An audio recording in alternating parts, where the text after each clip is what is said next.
Hi, welcome back.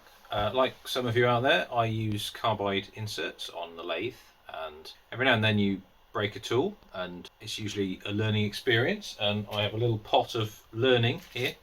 Now the tip I use the most is this CCMT insert, and as you can see from this one, we've got a bit of a chip that side, and that side is probably just worn, but it's got an 80-degree angle there and there, and a 100-degree on the opposite corners. So because of that, you can only use the two 80-degree tips in the standard tool holder, and I want to be able to use the remaining two tips on all these nuggets of experience, shall we call them. So I'm going to make a tool holder. I've broken out the angle vise so that we can do this. Let's have a look. So to get the 100-degree angle that we want on the tool holder, I've marked it out here where I'm going to cut. So the part is going to sit in there. I'm going to cut across, all the way across there and across the front to sort of profile the end of this, and we're going to need a little relief hole at the back, just because you'd have to have an infinitely small end mill to make a nice sharp corner like that. And then once I've machined the pocket, I'm going to drill and tap a hole just slightly in this direction so that the screw pulls the insert in, because what I can't do easily with this setup is mill the 5-degree relief angle on that insert, which I was hoping that I could do by this is a swivel and tilt vise. I was hoping I could tilt this bit by 5 degrees to get that angle. However, the way this tilts, you end up with a compound angle, and you would end up making a deeper pocket the further you went into the material from this side, so that's not going to work. Right, so let's cut that out and make a pocket for a carbide insert.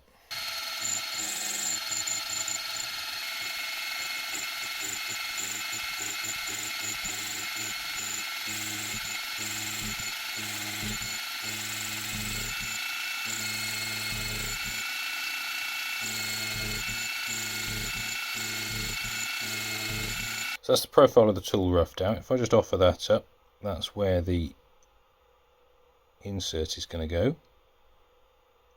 I now need to drill a relief hole in this corner here to allow for the inside corner.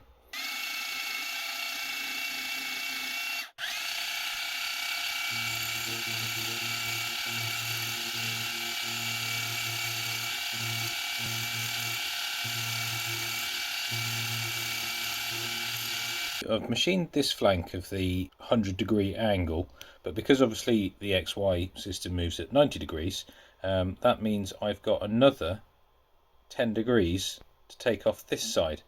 I'm going to rotate this back 10 degrees, back to, it's currently at 50 degrees, I'm going to rotate it back to 40, and then that will mean that I can take the extra 10 degrees off this side of the pocket. And not only was that tough to film, it was tough to machine as well, because you could hardly see what was going on, so I had to come in and out loads of times to just creep up on it. But I've got the pocket fitting nicely. The sides are relieved, so they're just inside the bottom of the insert, and then I've just come in with a larger end mill and taken a scallop out of there just to give a bit of clearance. So now I need to drill the hole. Right, I don't really know how to mark this out accurately, so I'm eyeballing the position of the drill against the insert. I've biased it slightly towards the back so that the screw pulls the insert into the pocket. Got a 2.1 drill for an M2.5 screw.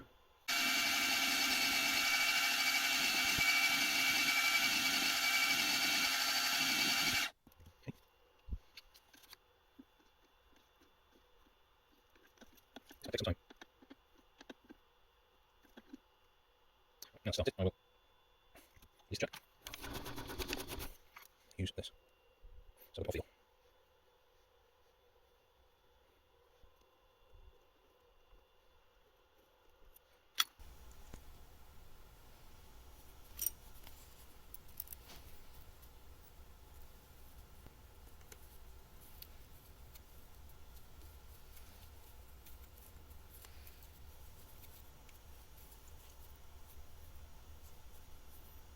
pulls in nice and tight. Let's go give it a go on the lathe. So here it is mounted in the lathe. I've got it on centre height. I've got it in the tool post this way round because that allows me to chamfer internal and external faces, edges. I can also put it in the lathe this way round if there's grooves that need deburring or whatever as well. So I may put another insert on the other end so that the so rather than having to take it out, flip it around in the tool holder, I can just take the tool holder off this position and put it in this position, and then it's ready for deburring in this direction. So let's just give it a go.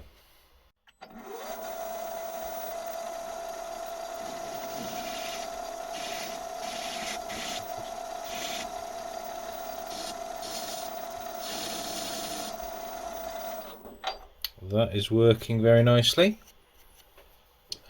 There is a little bit of a clearance issue underneath here on the inner diameter, but then smaller diameters like that I can take care of with my single flute, zero flute countersinks, and then larger diameters it becomes less and less of an issue because you get more clearance because of the larger diameter. So that is a success. That's another tool for the tool library. I hope you enjoyed that. I'm really pleased with that tool. I'm glad I didn't try doing the relief angle as well. It's quite a tricky little pocket to machine out, partly because the collet chuck was obscuring my view most of the time, and it needs to be pretty spot on so that there's no slop in the pocket. So I'm pleased with the way that's turned out, and I hope you enjoyed watching that. I'll see you next time. Thanks for watching.